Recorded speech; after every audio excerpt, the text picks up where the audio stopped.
Hey there, welcome. So, do you find yourself here? Let me get this. There we go. Do you find yourself constantly in reaction and constantly feeling like the narcissistic person's words affect you?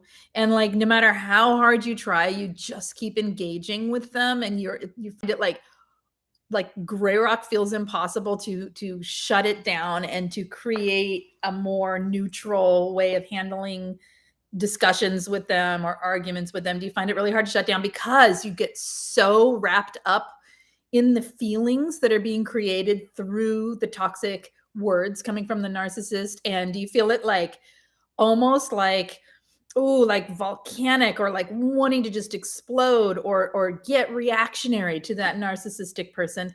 And even when you have like separated from them and you are no longer with them, you're low contact, or even when you're no contact, does the thought of them or somebody bringing them up or them contacting you, or if you're low contact, just having to have, conversations with them, does it create a reaction in you that feels like you're absorbing all of their energy? Let's talk about how to disengage that, how to stop absorbing, start observing the narcissistic behavior, and stop taking it on as something that needs to affect your life. My name is Lise Colucci, and I am here to help you understand and transform your life after being around toxic, narcissistic people. Okay, you guys, hello, welcome. And knots in my stomach. Oh yeah, it's really hard. I mean, as empathic people and as people who have relationships where we relate to others and connect to others, we're going to have feelings about what's happening in the, what's going on between you and the other person. Even sitting here listening to me now, feelings may come up because you're connecting with my words, right? And me speaking to you when you guys type in the chat, yes, that's very impersonal. I can't see you, don't know you, but I'm doing my best to read what you're saying. And so there's going to be this connecting moment, right? Of, oh, she just said she has knots in her stomach. Yeah. Yeah. That connecting moment, and my stomach says, oh yeah, I know what that feels like. And right. So how do you turn that off when it is a natural mechanism for you when you're dealing with toxic people? Right? How do you get to a place in your life where the toxic people just fall away, and you'll have their interaction and they'll be like, "Ugh," and you go, and you keep moving? Indifference. How do you come to a place of indifference when it is so highly provoking and so difficult to separate from your feelings? You know, when people have low contact with narcissistic people, be it their parents, siblings, excuse me, their parents, their siblings, or, if they had a child with a narcissist and they're low contact because of raising a child together, that narcissistic person will maintain any amount of control that they have on the situation, especially when you have gone low contact and you have made the decision to place boundaries, because they don't like boundaries, right? They want to control everything. They want to control the whole dynamic. And when they see they've lost control, they push in harder. And so, how to truly not let it get to you? We're going to talk about that. Okay. It's difficult. Yes. Okay. Let's just get that out there. We know it's difficult. It's hard, feels impossible. They keep coming at you. Yes, yes, yes, and yes. Okay. There are things you can do to change the way you relate to them. So here's the thing. If you have a narcissistic parent, if you have an ex who's a narcissist, whatever it is, whoever they are in your life, you had one relationship with them, whatever it was. It had its own life, its own dynamic, its own energy, right? All of it circling around the narcissistic person. We know that. However, now that you're separated from them, or you're low contact with them, or If you're not, but you're trying to change the dynamic by placing boundaries, the old relationship has changed. So we have to allow that change. It's going to be uncomfortable. It's going to be difficult. It's going to be all kinds of feelings that aren't great, right, for you right away. However, especially if you have divorced, separated, or if you're no contact or low contact with your parents, where you are literally changing the nature of that relationship, changing the way it looks. Embrace the change, you guys. Be the change. Allow the change. Understand that you no longer have to play by their rules. You no longer have to engage in things the same way with them. You just don't. And that they want you. So I'll give an example. Okay. This comes from, so when I give examples here, I'm just going to say it on live stream because I have more time to talk. But when I give examples, it's a combination of many stories that I've heard through coaching people. Okay. I do not share people's stories. What I share are fragments of people's stories when there is a multiple stories that match it. Does that make sense? When a lot of people have had the same thing happen, and then I add the fabrication piece to protect the privacy. Okay. So when I'm telling stories, that's what it is. And this story is a little tale about divorcing a narcissist. Okay. Divorcing a narcissist. And what do I mean? What I mean is when I'm telling a story here about like so-and-so said in a coaching, blah, blah, blah, that it's a mixture of a whole lot of stories. And then I'm protecting the person's privacy, and I am telling it as an overall story of how narcissists behave is what I'm saying. And it's not like, and actually Sally told me this. I actually don't know a Sally, so I can use that word, right? But what I'm saying is that this is common. This happens so many times that I can mix them all together and turn it into a story. Right. Okay. So, oh, you know what I mean? Okay. Sorry. That's just clarifying. All right. So you've left a narcissist. In this story, person has left a narcissist for whatever reason, divorcing, have a child together. That narcissistic person, over and over, I hear this. Suddenly, the person on the receiving end feels like they're the secretary. The narcissist is like, well, I don't know how to do this. Well, figure out how to do that. Well, what time is this? Well, when am I supposed to do that? So they're basically trying to pull you back into the dynamic you used to have with them, which was the one that managed their life, right? Like, and this is a certain type of narcissist that will do this. And the person who is the survivor of this tends to be a person who is organized, people-pleasing, caretaking, caregiving, right? And so they stay in that dynamic. So everything else in the relationship has changed. You no longer have any benefit from this relationship. However, they will try and maintain bits of the relationship that serve them. And they know how to use you for what you do just naturally for people. Okay. And what you did in the relationship for them. And that starts to be a trigger point for people, obviously, right? Like, why am I your secretary, right? Well, why can't you figure this out for yourself? You're the one that's a jerk, right? And so to not observe and to not absorb rather, and to observe, the person, the survivor, would need to see the relationship for what it really is. I am not your secretary. You figure it out yourself. Even though the narcissist is going to have a baby temper tantrum when the boundary's set.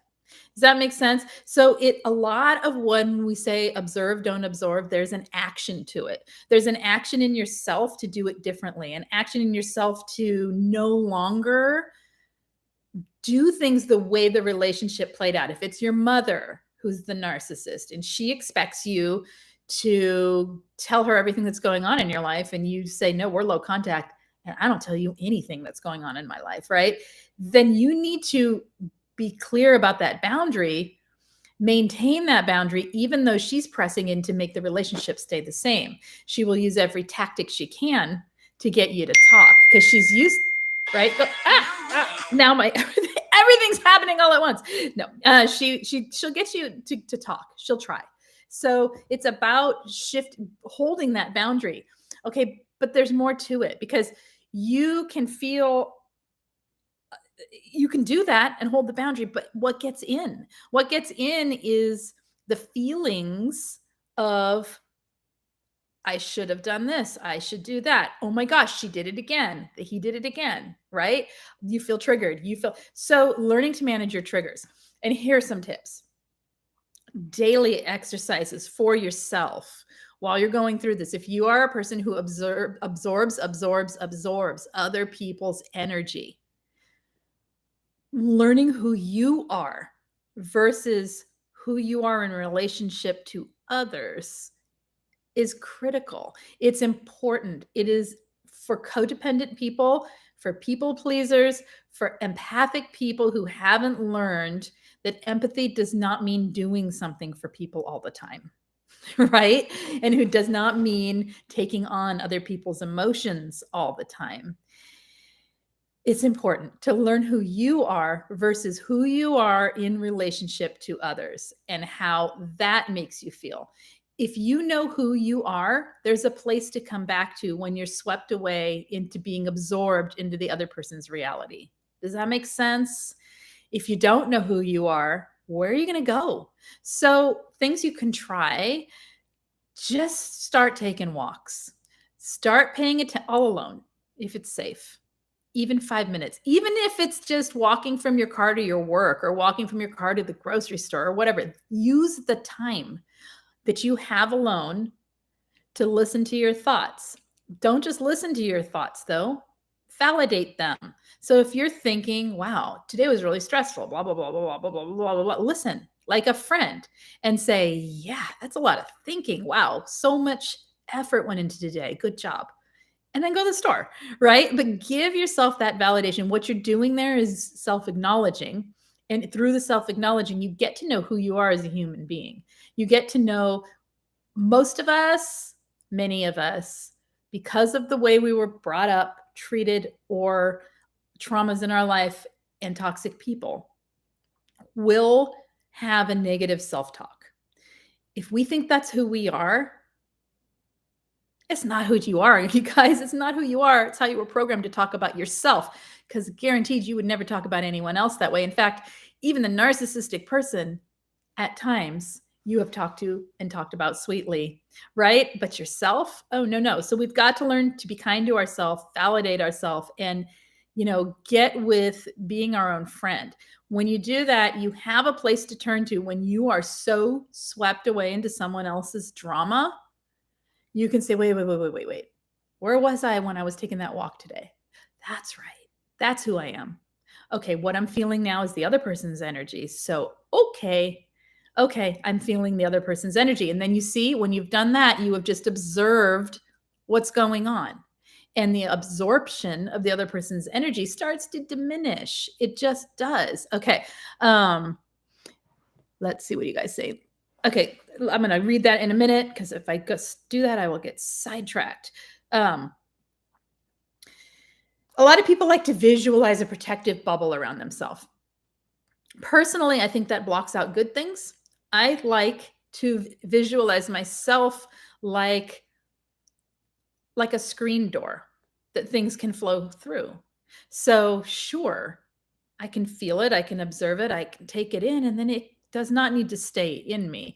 And the screen door also has this magical power of recognizing the good things that are going on around me, the good people, the things I want to hold on to, the energies I want to sort of mix with my own so that I can bring more goodness, right? Does that make sense? And the rest just like filters out. If I think of it that way, I move with flow versus blocking. When I'm blocking my life. Okay, so my version is that a lot of people like a bubble, and if you like a bubble, do the bubble. Okay, the bubble around you of protection, a light, a bubble of light, whatever it is that helps you. Okay, I'm not saying don't do it. I'm just saying for me, there's an alternative if that doesn't work for you. Okay, let's see.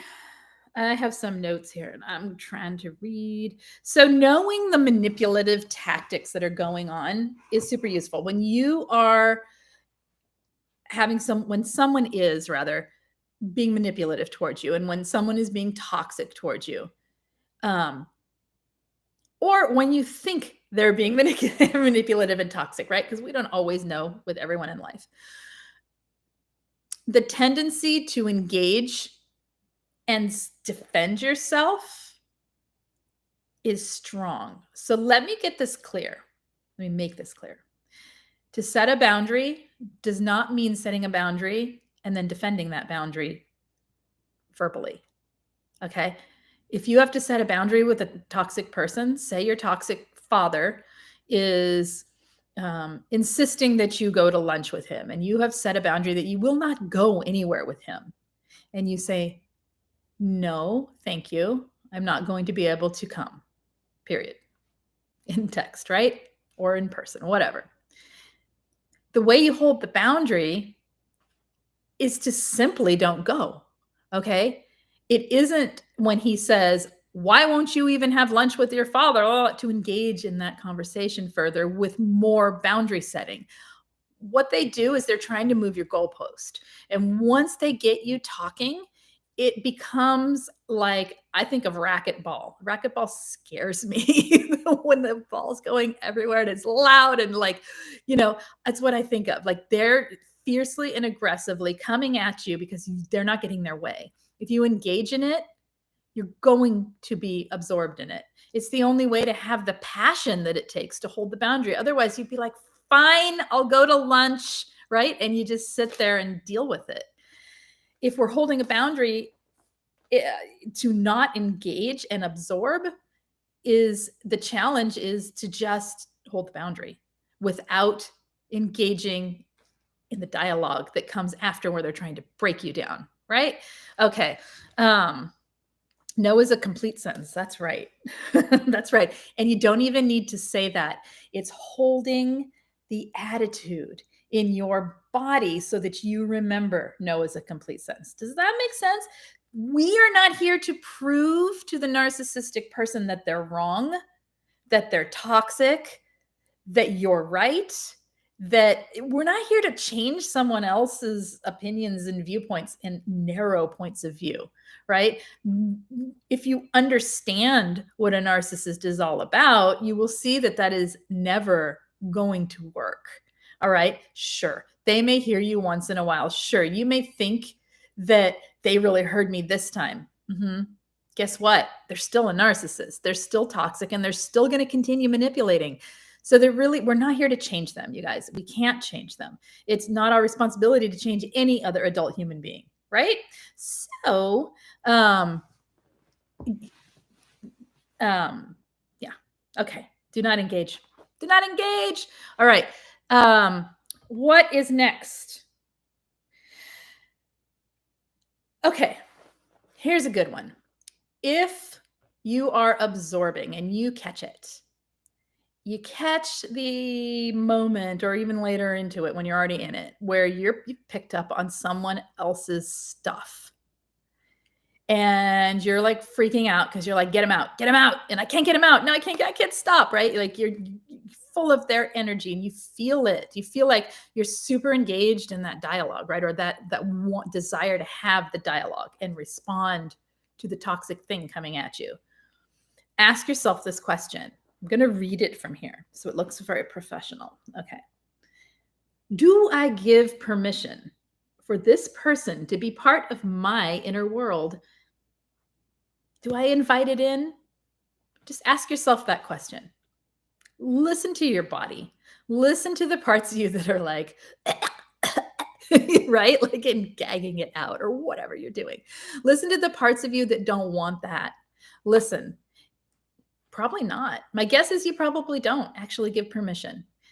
Use that energy to turn away from the engagement. Does that make sense? Okay.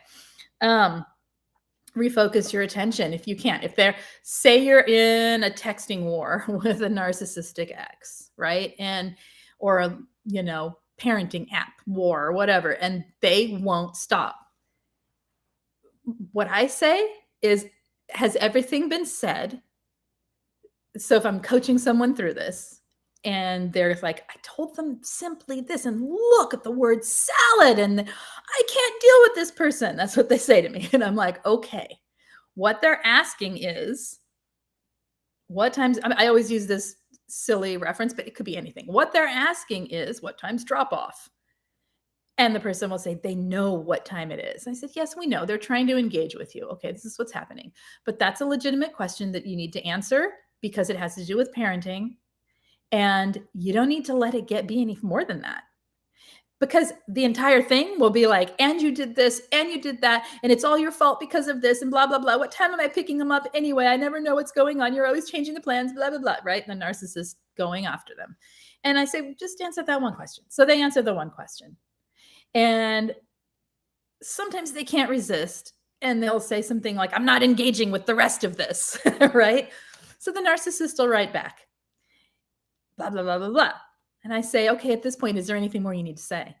No, I didn't need to say anything the first time. Okay, then what does a narcissist need in conversation? The last word, you guys, they need the last word. You know what giving it to them does? Shuts them up. Okay. They don't win. They simply close the door and go away. Okay. It serves you to let them have the last word. You don't even need to read the last word. You know what it is. It's just more complaints, more criticism. Oh, I'm right, blah, blah, blah, right? It's just the huff. Let them have it. Who cares, right? And I get that it feels really like, especially when you've been in a relationship with them, if they're your parent, a sibling, someone that has control or power over you, I get that it feels really like, oh, it's too much. But the reality is, if you continue, then they need another last word. And if you continue, then they need another last word. So give the little child, emotional baby the last word. Let them have it. Who cares? Right? Okay. Okay. Let's see. I'm going to say hey to some people in here. Hey, Midnight Blue and Stanley and Tanya. Hey, Tanya. Who else is here? I can't see. It looks like you guys mostly. Yeah. Okay, guys. You just end up allowing the huff. Exactly. What happens when you see the patterns is your brain recognizes it as a pattern, and then it can make choice. So then you can make choice about whether or not to engage. Does that make sense? And whether or not to continue with the conversation, or whether or not you need a new boundary, or whatever it is. Okay. Okay. Let's see. So sometimes the reason we absorb from the narcissistic person that is in our life, or has been in our life, or played a significant role, or a role of importance in our life, sometimes the reason that we continue to engage, the reason you might continue to engage, is there's a piece of you that is seeking validation from that narcissist. There's a piece of you, a part of you, that wants them to acknowledge something, or wants them to something that you're needing from them. Okay. If you need something from a narcissist, it's never going to end well. Okay. I'm sorry, but it's not. They are not going to give you the thing you need. In fact, they know you need it most of the time. They know what it is that makes you vulnerable, and they're using it. So remember that if you're engaging in it and you're absorbing all of the toxic that they're spewing at you, find the place that feels a need to engage with it. Does that make sense? It might be that you feel invalidated, feel unheard, whatever it is. Find the belief inside of you so that you can really look at that and play with it differently, so that you're not taking that very important need that you may have as a human being to be heard and listened to and validated, and placing it in the hands of a toxic person, right? Okay. Because yes, as Stanley said, they weaponize your needs. And hey, Angela and Karina, hello. Thanks for coming in. Okay. So what else? You have to remember, we don't have to do anything, but it's useful to remember that you are not responsible for other people's feelings, emotions. Sure, you can affect them. Sure, you can be really cruel and unkind, and people will have their feelings hurt. Okay, that's not what I'm talking about. When I say you're not responsible, you are not responsible for fixing, healing, repairing, whatever, this narcissistic person's egotistical issues. Okay. And yeah, so why absorb it? Why absorb anything that they're doing? They're doing it, they're projecting onto you on purpose so that you will do it for them. They want you to absorb it. They see a giant sponge, right, in you, and they're throwing it all at you on purpose. Okay. Another thing that happens is expectations. Sometimes, often, people have an expectation that things will be different. They have an expectation of another person. They have an expectation of a narcissist. That doesn't sound like it's going to go very far, does it? When you think of it like that, an expectation of a narcissist to what? Change? Be nice? Hear me? Listen? Care? Interesting, right? It's not going to work. It's not going to happen. I have an example here is somebody with a narcissistic ex offering them a white flag, so to speak, and doing a favor for them to see if that favor would be either reciprocated, appreciated, or it would soften the dynamic between them. But no, the narcissistic person took the favor, ate it up, and said, more. Now it's an expectation. You will always do that thing for me, right? Having the expectation that the narcissist would change, see it as a olive branch, soften the relationship, see it as co-parenting, whatever, is part of the absorbing. Okay, because we have to see who we're speaking to. We have to understand who we're dealing with. That might be great in a situation where there's a misunderstanding with two not toxic people. Sure. Olive branch, white flag, whatever you want to call it. Truce. Let's just bring it down and let's see what happens. Between two healthier, kind individuals, sure. But there can't be an expectation that the other person's going to accept it. You can have a hope, but not an expectation. But the problem with the narcissistic person is it's more than hope. It becomes an expectation because we're doing it for them over and over, right? We're waiting for the reciprocation and it's never going to happen. So, you're a dish towel, wring it out, right? Wring out that toxic crap from other people and get that energy out of you. So what are some other things? What do you guys think? What are some things that have helped you when you have absorbed toxic energy, toxic emotions from another person? What has helped you? For me, distraction, change, not distraction in the sense of like, oh, it's not really happening, la, la, la, la, more like changing the scenery on purpose, intentionally focusing somewhere else, engaging in something physical, like even if it's doing dishes or sweeping the floor, something that is rhythmic and has a completion at the end with some satisfaction. Oh, the floor is clean. Yay. It kind of helps me shift back into the moment, which has nothing to do with that toxic person, right? If they are coming at you all the time, then the moment isn't safe. But if the moment is safe, you're all on your own, or the toxic person's hung up the phone, or they texted you 5 hours ago, or whatever it is, and your moment is safe, bringing yourself back into the moment through physical activity, through focus, meditation, mindfulness, body awareness, breathing, conversations with friendly people, animals, gardening, whatever. Okay. Stanley says, for me, letting them have the huff and not taking it personal. So go deeper there, Stanley, if you don't mind. How do you not take it personal? That's the question. How to not take it personal. I know what I do, but what do you do?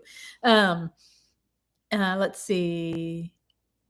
Painting is nice. Yes, Angela, it's so creativity. Exactly. And how about when you have to engage with them.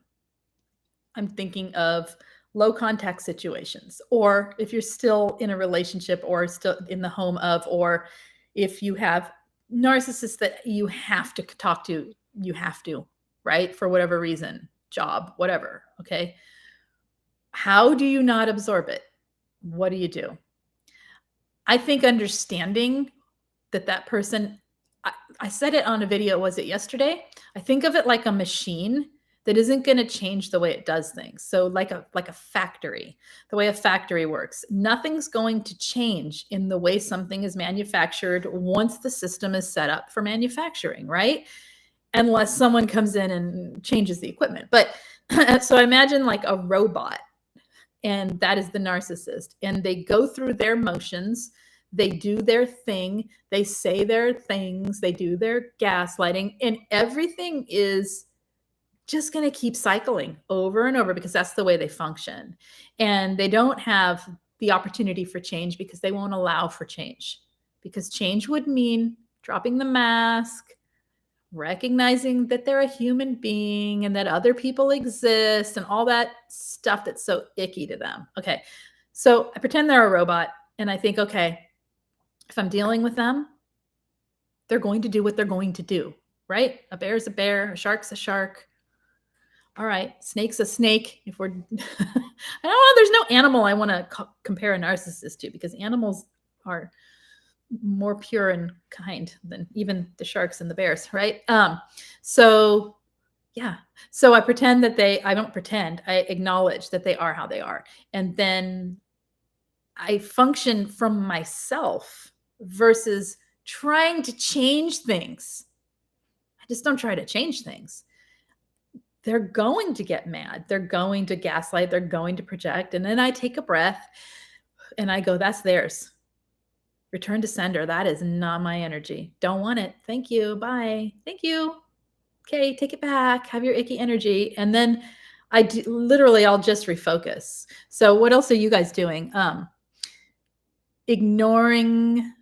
Okay, so you don't take it personal by ignoring the accusations and realize their toxicity is not my fault. You said it much more concisely than I just did with my long-winded one, but exactly, right?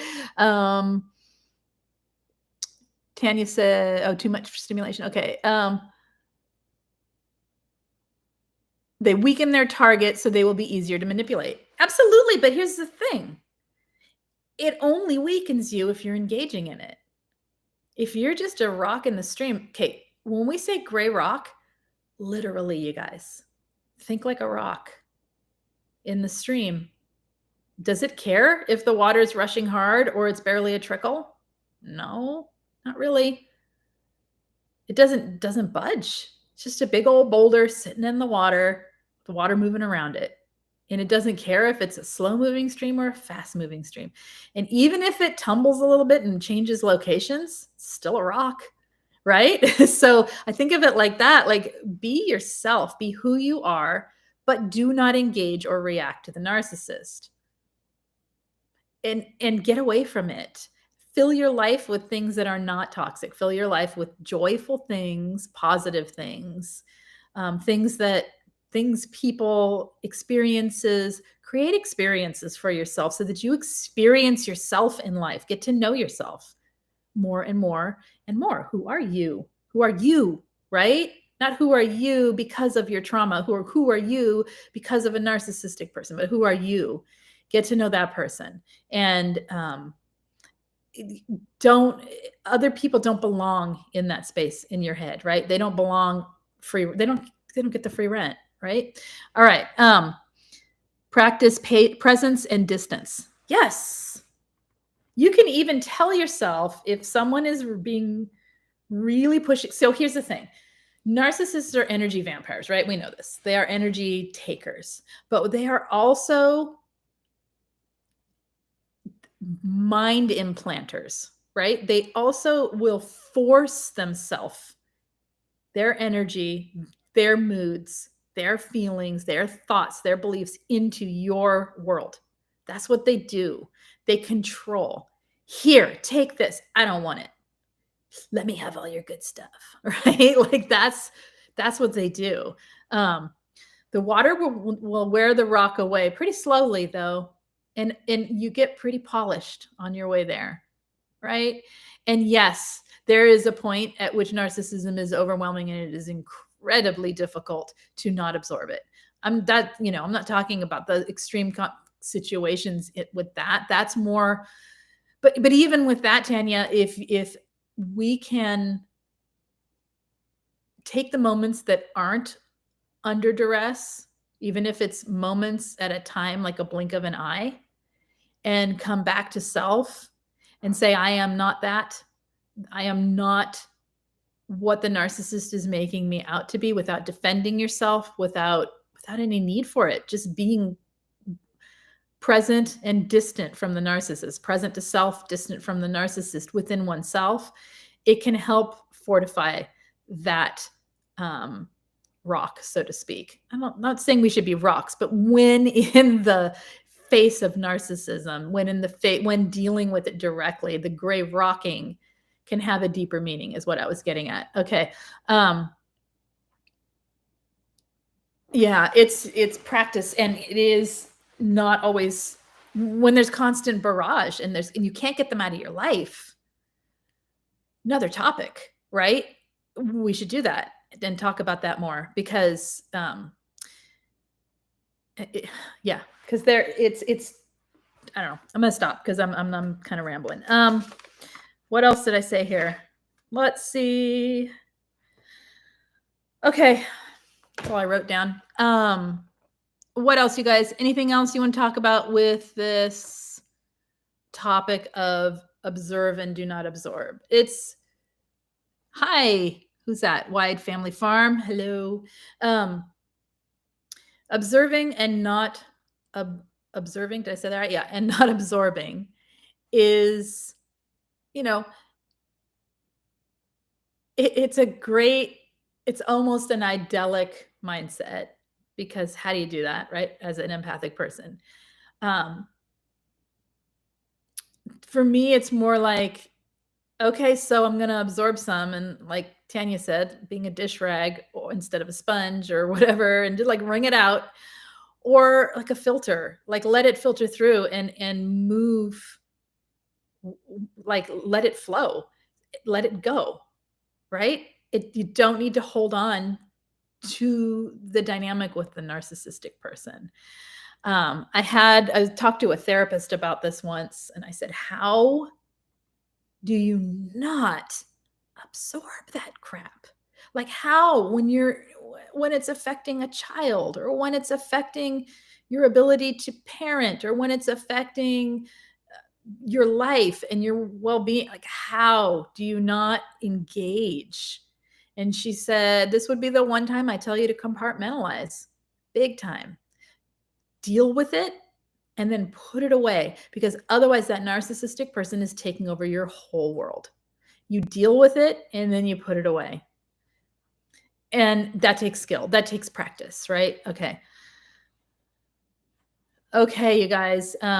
Anything else you want to talk about? I have to go shortly, but I have a few more minutes. So we have 11 people on and 11 thumbs up. So we got 11 going. Okay. Does anybody else see that all the time? Like every day? Yeah. All right. I think that's it. Yeah. Right? Hey, Chris, thanks for being in here. Stanley says thumbs up too. Okay. I'm going to head out. I think I'm talked out. If you need coaching, group coaching, or peer support, there's info in the main description of every video. You know the routine. I don't want to give you a whole list of stuff to do. I'll just do this. Subscribe if you want, Yeah. Okay. I'll see you guys next week live. I'll see you on videos throughout the week. Leave me comments if you have any in the main comment area. If you have topics you want me to talk about, things like that, let me know. And I'll see you guys later. You guys take care. Bye-bye.